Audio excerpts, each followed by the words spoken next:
George Galloway. God, Mr. Speaker, for the erudition and historical memory of the last three speeches, almost entirely absent in the Prime Minister's initial address. He was clearly making a speech which was not the one he intended to make here this afternoon. Otherwise, he would not have persuaded you at vast public expense to recall the House of Commons to decide that we're actually going to decide on this matter next week or the week after, when we're back here in any case. It's absolutely evident that if it were not for the democratic revolt which has been underway in this House of Commons and outside in the wider public against this war, that the engines in Cyprus would now be revving and the cruise missiles ready to fly this very weekend. And any attempt by the Prime Minister to pretend that he had always, all along, intended on this course of action is just bunkum. And the reason for the unease here on both sides of the House, two exceptional speeches from the last speaker and the member from New Forest East, encompass the feelings of the people in the country. Only 11% of the public, according to the Daily Telegraph this morning, support Britain becoming involved in a war in Syria. Can ever a British government have imagined sending its men and women to war with the support of just 11% in public opinion? First, that there is no compelling evidence, to use the leader of the opposition's words, that the Assad regime is responsible for this crime yet. Not that they're not bad enough to do it, Mr. Speaker. Everybody knows they're bad enough to do it. The question is, are they mad enough to do it? To launch a chemical weapons attack in Damascus on the very day that a United Nations chemical weapons inspection team arrives in Damascus must be a new definition of madness. And of course, if he is that mad, how mad is he going to be once we've launched a blizzard of Tomahawk cruise missiles upon his country? Now, as I heard the front benches describe how bad he was, I wondered just why the former Prime Minister forced Her Majesty to billet him in her guest room at Buckingham Palace just a few years ago, and how a former Prime Minister recommended him for an honour, and how he was hailed in all corners as a moderniser.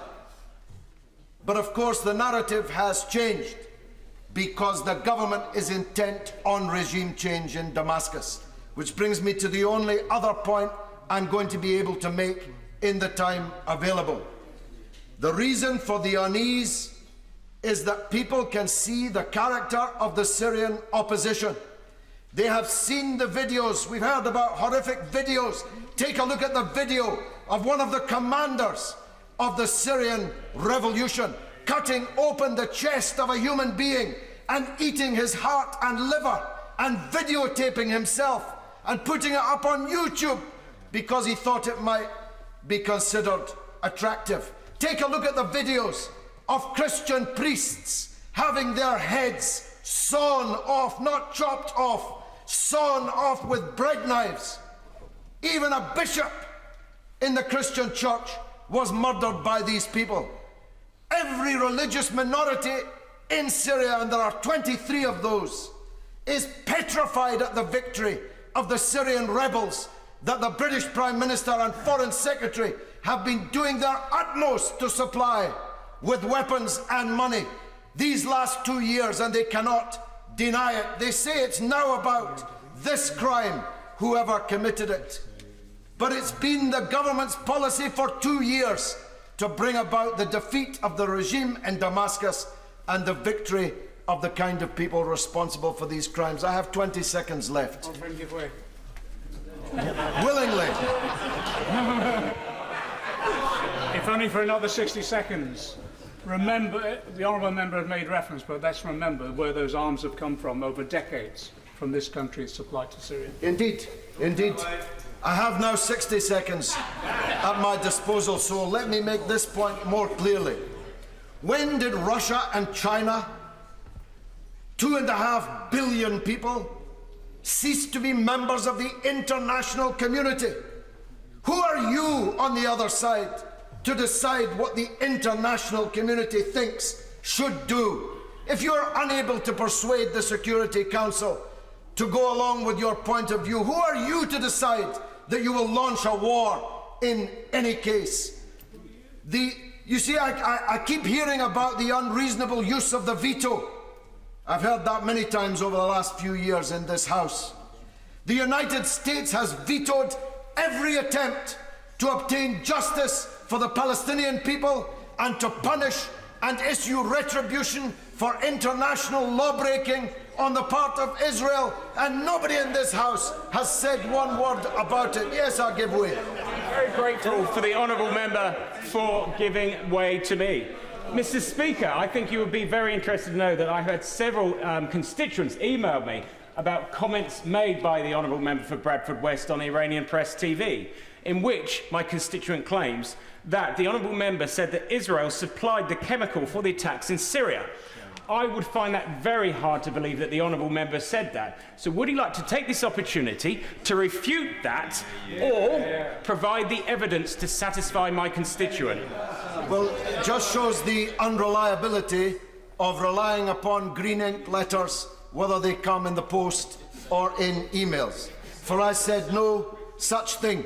But the Syrian rebels definitely had sarin gas because they were caught with it by the Turkish government, as was referred to by the former government minister opposite. If he'll forgive me, I forget his constituents. Say. The truth is this. I know mine, it's where I gave you such a bloody good hiding just over a year ago. The Syrian rebels have got plenty of access to sarin. It's not rocket science, Mr. Speaker. A group of Shinto obscurantists in Japan living on Mount Fuji poisoned the Tokyo underground with sarin gas less than 20 years ago. You don't have to be Einstein to have your hands on sarin gas or the means to distribute it. Russia and China say no to war. So do I and most people in this country. Mr. Andrew Mitchell.